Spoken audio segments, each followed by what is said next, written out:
राधे राधे, जय श्री कृष्णा। मैं सीमा सिंह आप सभी को सादर प्रणाम करती हूँ। आप सभी के ऊपर देवों के देव महादेव जी और माता पार्वती जी का आशीर्वाद हमेशा बना रहे। आइए अब हम सावन मास में 31वें दिन का महात्म्य सुनते हैं। इस अध्याय में हम शिव नाम की महिमा, भस्म महिमा और रुद्राक्ष की महिमा को सुनेंगे और अंत में महादेव जी की आरती सुनेंगे। आइए अब हम सावन मास का 31वें दिन का महात्म्य सुनते हैं। ऋषि बोले कि हे महाभाग सूत जी, आपको नमस्कार है। अब आप हमें भस्म की महिमा सुनाइए तथा रुद्राक्ष का महात्म्य और शिवजी के उत्तम नाम का महात्म्य कहिए, जिसे सुनकर हमारा चित्त प्रसन्न हो जाए। तब सूत जी बोले कि हे ऋषियों, आप लोगों ने बड़ा ही उत्तम प्रश्न किया है। आप लोग धन्य हैं, पवित्र हैं, कुल के भूषण हैं, क्योंकि लोक में जिन्हें शिवजी ही परम प्रिय हैं और जिनके साक्षात शिव ही परम देवता हैं, वे धन्य और कृतार्थ हैं। उनका देह धारण करना सफल है। जो शिवजी की उपासना करते हैं, मानो उन्होंने अपने पूरे कुल का उद्धार कर लिया हो। उसी का मुख पवित्र है जो शिव शिव नाम की महिमा को गाता है, जो हमेशा शिवजी को 8 प्रहर नमस्कार करता है। हे ऋषियों, शिवजी का नाम विभूति, रुद्राक्ष, ये तीनों महापुण्य फल त्रिवेणी फल के समान कहे गए हैं। जो इन तीनों को नित्य अपने शरीर पर धारण करते हैं, उनके दर्शन करने मात्र से ही सभी पाप भस्म हो जाते हैं। शिव भक्त का दर्शन करना और त्रिवेणी का दर्शन करना दोनों समान फल को देने वाले होते हैं। इनमें कोई अंतर नहीं रहता। जिसके मस्तक में विभूति नहीं, अंग में रुद्राक्ष नहीं, मुख में शिव का नाम नहीं, उसे अधम के समान मानना चाहिए। शिव जी का नाम गंगा, विभूति यमुना, रुद्राक्ष पाप नाशिनी सरस्वती है और जिसके शरीर में ये तीनों हैं, ऐसे भक्त के दर्शन करने से त्रिवेणी में स्नान करने जितना फल मिलता है। जब जगत के हितकारी श्री ब्रह्मा जी ने इनकी तुलना करी तो ये समान सिद्ध साबित हुए। अतः पंडितों को सदा विभूषी धारण करनी चाहिए। उसी दिन से ब्रह्मा आदि देवों ने इन तीनों को धारण किया, जिनके दर्शन से पाप नष्ट हो जाते हैं। हे विप्रो, सत असत के परे श्री महेश्वर के बिना इस ब्रह्मांड में क्या संपूर्णता है, जिससे इन तीनों का महात्म्य जाना जा सके। केवल एक शिव नाम ही ऐसा है जिसका स्मरण करते ही पापों का पर्वत अनायास ही भस्म हो जाता है। इसमें कोई संदेह नहीं है। हे शौनक, जितने भी पाप मूलक अनेक प्रकार के दुख कहे गए हैं, वे केवल एक शिवजी के ही नाम से नष्ट होते हैं, अन्य किसी भी नाम से नहीं होते। वही वैदिक, वही पुण्य आत्मा, वही पंडित, वही धन्य है। जो मनुष्य इस पृथ्वी पर शिवजी के नाम का जाप करते हैं और शिवजी के नाम जप में विश्वास करते हैं और दिन रात उसी में लगे रहते हैं, उनके सारे पाप उसी क्षण नष्ट हो जाते हैं। क्योंकि शिव नाम से जितने भी पातक नष्ट होते हैं, संसार में मनुष्य उतने ही पाप नहीं कर सकता। शिव नाम रूपी नौका को पाकर मनुष्य संसार रूपी सागर से तर जाता है। ब्रह्म हत्या आदि अनंत पापों की राशि शिव नाम को लेते ही नष्ट हो जाती है। जो पाप रूपी अग्नि से पीड़ित हुए हों, उन्हें शिव नाम रूपी अमृत का पान करना चाहिए, क्योंकि पाप रूप दावा अग्नि से तप्त हुए को उसके बिना शांति नहीं प्राप्त होती।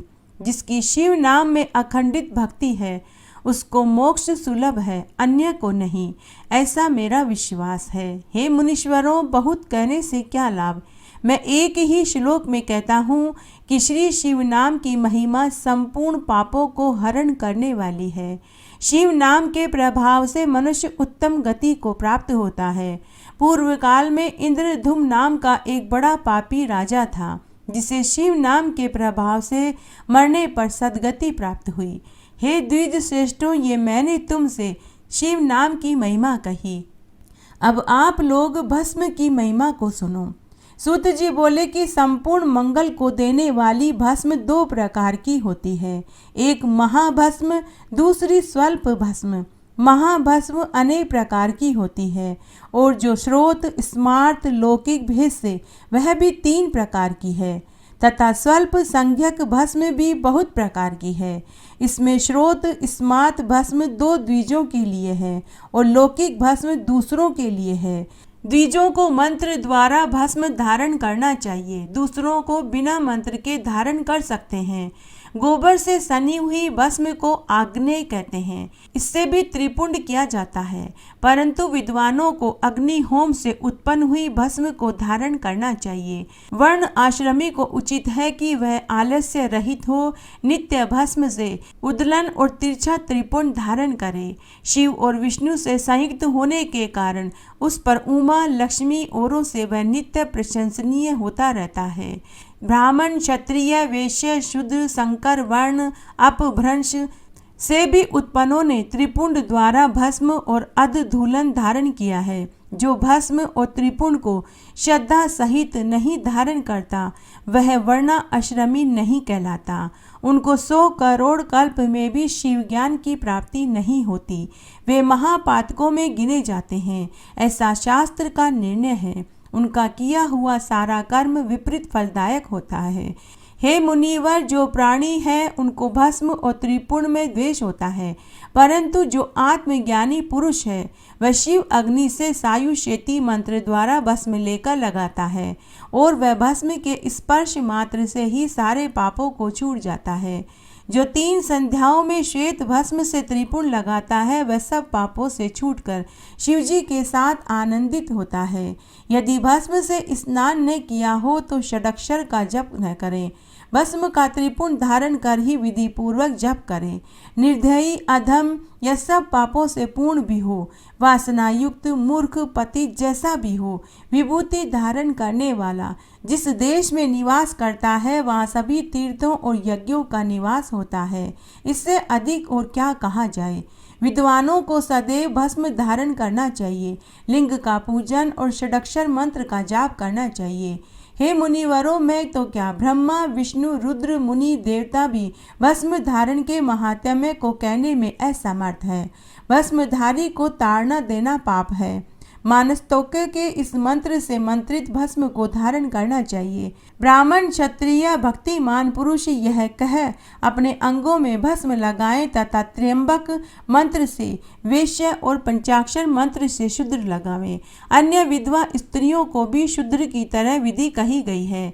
अघोर मंत्र से वनवासी, यति प्रणव मंत्र से त्रिपुंड आदि धारण करें।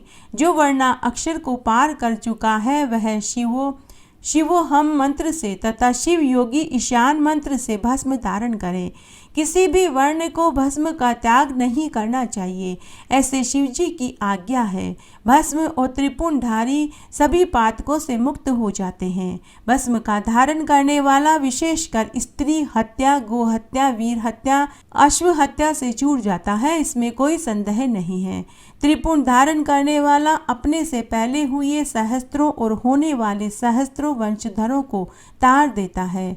संपूर्ण उपनिषदों के सार को बार बार अवलोकन कर यही एक निर्णय किया गया है कि त्रिपुंड धारण करने वाला सर्वश्रेष्ठ है। सब तीर्थों में जो पुण्य फल है वह फल भस्म से स्नान करने वाले मनुष्य को प्राप्त होता है। भस्म स्नान परम तीर्थ है। भस्म स्नान दिन दिन गंगा का स्नान है। भस्म रूपी साक्षात शिव है तथा भस्म त्रिलोकी को पवित्र करने वाली है। भस्म स्नान के समान कोई भी स्नान, ध्यान, दान, जप नहीं है। जो नित्य त्रिपुंड धारण करता है वह भुक्ति और मुक्ति को पाता है। जिसके अंग में रुद्राक्ष और त्रिपुंड नहीं है उसका जन्म ही व्यर्थ है। त्रिपुंड में 3 रेखा होती है। भौं के मध्य से प्रारंभ कर जहाँ तक भौं का अंत हो उतने ही प्रमाण वाला त्रिपुंड धारण करे। मध्यमा और अनामिका से मध्य से प्रतिलोम से अंगुष्ठ द्वारा की हुई रेखा त्रिपुंड कहलाती है। 3 उंगलियों के मध्य से यत्न पूर्वक भस्म को लेकर भक्ति पूर्वक त्रिपुंड धारण करे तो भक्ति और मुक्ति प्राप्त होती है। रुद्राक्ष की महिमा सूत जी बोले कि हे महाभाग शौनक जी, अब आप हमें रुद्राक्ष के महात्म्य को सुनाइए। हम आपके मुखारबिंद से रुद्राक्ष के महात्म्य को सुनना चाहते हैं। यह परम पावन रुद्राक्ष शिव जी को अत्यंत प्रिय है। इसके दर्शन, स्पर्श और जप से संपूर्ण पापों का नाश हो जाता है। हे मुनिवर, पूर्व काल में रुद्राक्ष की महिमा को देवी के आगे परमात्मा शिवजी ने लोक कल्याण की दृष्टि से कहा था। शिवजी ने एक बार माता पार्वती जी से कहा था कि हे गौरी, हे महेशानी, जब पूर्व काल में सहस्त्रों वर्ष के तप के पश्चात भी मेरा मन संतुष्ट नहीं हुआ, तब स्वतंत्र परमेश्वर मुझ लोको उपकारी ने लीलावत अपने जो नेत्र बंद कर लिए, तो उससे मेरे सुंदर नेत्र पुटों से कुछ मल की बूंदें पृथ्वी पर गिर पड़ी, तो उनसे यत्र तत्र रुद्राक्ष के वृक्ष पैदा हो गए। मैंने उन स्थावरों को विष्णु भक्तों द्वारा चारों वर्णों को दे दिया। शिव के प्यारे वे रुद्राक्ष गौड़ देश की भूमि में मथुरा, अयोध्या, लंका, मलयाचल, सह पर्वत, काशी तथा दूसरे देशों में भी श्रुतियों द्वारा प्रेरित हुए, जिनमें पाप समूहों के नाश की शक्ति विद्यमान थी। जैसे ब्राह्मण, क्षत्रिय, वैश्य, शूद्र मेरी ही आज्ञा से उत्पन्न हुए, वैसे ही पृथ्वी में रुद्राक्षों के भी शुभाक्ष आदि उनकी जाति के भेद मेरी ही आज्ञा से हुए। विद्वानों को इन लाल, पीले, काले भेद से जानना चाहिए। अपने वर्ण के अनुसार मनुष्य क्रम से इन्हें धारण करें। भुक्ति और मुक्ति के इच्छुक इन्हें अवश्य धारण करें तथा शिव भक्तों को तो उमा और शिवजी की प्रसन्नता के लिए इन्हें सदैव धारण करना चाहिए। जो रुद्राक्ष आंवले के समान होता है वह सबसे श्रेष्ठ, और जो बैर के समान होता है वह मध्यम, जो चने के आकार का होता है वह अधम होता है। हे महेश्वरी, बैर के समान होने वाला रुद्राक्ष लोक में सुख और सौभाग्य को बढ़ाता है। आंवले के समान वाला रुद्राक्ष अरिष्टों का नाश करता है। जो चोटनी अथवा गुंजाफल के समान होता है उससे सर्वार्थ फलों की सिद्धि होती है। जैसे जैसे बड़ा होता है वैसे वैसे ही अधिक फलदायक होता है। रुद्राक्ष धारण करने से सब पापों का नाश हो जाता है। जिस रुद्राक्ष में सम छिद्र हो वही श्रेष्ठ है। जो मनुष्य द्वारा छेद करके माला में पहना जाता है वह मध्यम फल देने वाला होता है। बड़े से बड़ा पाप रुद्राक्ष के धारण करने से उसी क्षण नष्ट हो जाते हैं। 1100 रुद्राक्षों को धारण कर मनुष्य शिव रूप ही हो जाता है। इसके संपूर्ण फल को तो 100 वर्षों में भी नहीं कहा जा सकता। जो 550 रुद्राक्षों का मुकुट धारण करता है वह भक्तिमान पुरुषों में माना जाता है। जो 360 रुद्राक्ष के दाने को 3 लड़ी करके यज्ञोपवीत धारण करता है और भक्ति में तत्पर रहता है। शिखा में 3, वाम कान में 6, दक्षिण में 6 रुद्राक्ष पहने, 101 कंठ में, 11 बाहों में, ऊपर और मणिबंध में। इस प्रकार से जो शिव भक्त अपने यज्ञोपवीत में 3 रुद्राक्ष धारण करता है, 5 कटी में धारण करता है, वह शिव के समान तुल्य और वंदनीय हो जाता है। इस प्रकार रुद्राक्ष धारण कर आसन पर स्थित हो शिव का उच्चारण करते हुए जो उनका ध्यान करता है वह अपने जीवन भर के सारे पापों से छूट जाता है। 100 या इससे अधिक 1000 तक की विधि कही गई है। इसके अभाव में दूसरा प्रकार भी मैं कहता हूँ, तुम ध्यान से सुनो। शिखा में 1, सिर में 3, गले में 50, दोनों भुजाओं में 16-16, कलाई में 12, कंधे में 500 धारण करें और 108 का यज्ञोपवीत बनावें। इस प्रकार जो दृढ़व्रत होकर 1000 रुद्राक्ष को धारण करता है उसको सब देवता भी नमस्कार करते हैं तथा वह शिव के तुल्य हो जाता है। शिखा में 1 रुद्राक्ष, मस्तक में 40, कंठ में 32, हृदय में 108, 1-1 कान में 6-6, भुजाओं में 16-16, हाथ में 12-12, 24-24 इतने रुद्राक्ष जो प्रीति पूर्वक धारण करता हो वह भी शिव का ही रूप जाना जाता है, जो निरंतर देवताओं द्वारा पूजनीय और वंदनीय होता है। हे उमा, रुद्राक्ष मेरा मंगल चिन्ह है, स्वरूप है। सब आश्रमों, वर्णों और शूद्रों सभी को रुद्राक्ष धारण करना चाहिए। रुद्राक्ष धारण करने के अलग अलग मंत्र हैं, उन्हें पढ़कर धारण करें। त्रिपुंड, भस्म, रुद्राक्ष धारण करने वाले यमलोक को नहीं जाते परंतु जो धारण नहीं करते उन्हें शिवलोक की प्राप्ति नहीं होती, वे यमलोक के भागी होते हैं। कैसा भी पाप हो, परंतु जो इन तीनों वस्तुओं को धारण करता है, हे महादेवी, वह मुझे अत्यंत प्यारा होता है। रुद्राक्ष द्वारा मंत्र जपने से कोटि गुना पुण्य की प्राप्ति होती है और इसके धारण करने से मनुष्य 10 कोटि गुना पुण्य प्राप्त करता है। हे देवी, त्रिपुंड सहित जिसके अंग में रुद्राक्ष होता है और जो मृत्युंजय का जाप करता है, उसके दर्शन से शिव दर्शन का फल मिलता है। वह 5 देवताओं का विशेष प्यारा होता है, वह सब देवों का प्रिय होता है, वह 5 देवताओं द्वारा पूजनीय और वंदनीय होता है। रुद्राक्ष की माला से सब मंत्रों का जाप हो जाता है। विष्णु द्वारा देवताओं के भक्त भी इसे धारण करें। रुद्र भक्त तो अवश्य ही रुद्राक्ष की माला को धारण करें। रुद्राक्ष के और भी कई भेद हैं, परंतु एक मुख माला साक्षात मुक्ति और भुक्ति को देने वाला शिव स्वरूप ब्रह्म हत्या आदि का निवारक है। इससे सब कामनाएं सिद्ध हो जाती है। 2 मुख वाले रुद्राक्ष पहनने से गो हत्या का पाप धुल जाता है। 3 मुख वाला रुद्राक्ष धारण करने से साधनादायक होता है। 4 मुख वाला रुद्राक्ष धारण करने से वह स्वयं ब्रह्मा के तुल्य अर्थात चतुर्वर्ग फलदाता है। कुल 14 मुख तक के रुद्राक्ष होते हैं, जिनके अलग अलग महात्म्य हैं। ओम ह्रीं नमः, ओम नमः, ओम क्लीं नमः, ओम ह्रीं नमः, ओम ह्रीं नमः, ओम ह्रीं हूं नमः, ओम हूं नमः, ओम हूं नमः, ओम ह्रीं हूं नमः, ओम ह्रीं नमः, ओम हूं नमः, क्रो श्रो रो नमः, ओम ह्रीं नमः, ओम नमः। इस प्रकार भक्ति पूर्वक सब कार्यों की सिद्धि के लिए इन मंत्रों से रुद्राक्ष को धारण करें। बिना मंत्र के रुद्राक्ष कदापि न धारण करें। रुद्राक्ष की माला पहनने वालों को देखकर भूत प्रेत पिशाच डाकनी शाकनी सभी भाग जाते हैं। रुद्राक्ष माला धारक को देखकर शिव और विष्णु प्रसन्न होते हैं। गणपति, सूर्य, अन्य देवता भी प्रसन्न होते हैं। हे मुनीश्वर, जो इस परम मंगल स्वरूप रुद्राक्ष और भस्म के महात्म्य को नित्य सुनते हैं, उनकी सभी मनोकामनाएं पूरी होती है और वे इस संसार के समस्त सुखों को भोग कर मरने के बाद शिवलोक को प्राप्त होते हैं। सभी कथा कहानियों और सावन मास के महात्म्य को सुनने के बाद महादेव जी की आरती जरूर बोलनी चाहिए, तभी सावन मास के महात्म्य को सुनने का संपूर्ण फल प्राप्त होता है। आइए अब हम महादेव जी की आरती सुनते हैं।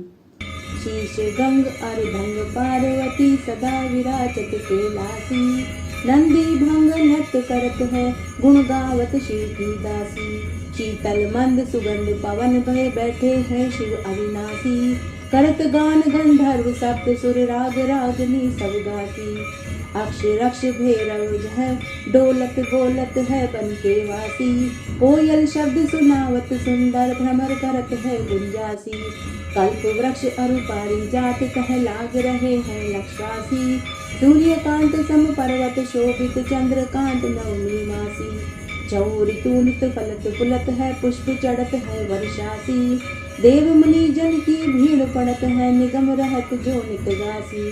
ब्रह्मा विष्णु का ध्यान धरत है कछु शिव हमको परमासी, रिद्ध सिद्ध के दाता शंकर सदा आनंद के सुखरासी।